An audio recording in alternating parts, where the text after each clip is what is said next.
পৃথিবীতে যেসব বিস্ময়কর জায়গা রয়েছে, ডেড সি বা মৃত সাগর তাদের মধ্যে একটি বিশেষ স্থান দখল করে আছে। মধ্যপ্রাচ্যের পবিত্র ভূমির অংশ হিসাবে এটি পৃথিবীর সবচেয়ে নিম্নতম স্থানে অবস্থিত একটি লবণাক্ত জলাধার।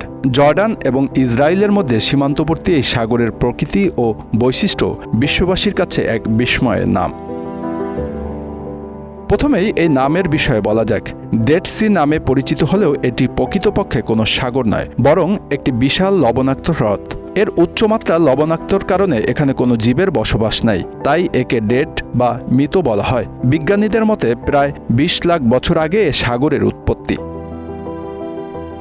ডেড সি বা মৃত সাগরের দৈর্ঘ্য ৬৮ কিলোমিটার, প্রস্থ ১৮ কিলোমিটার।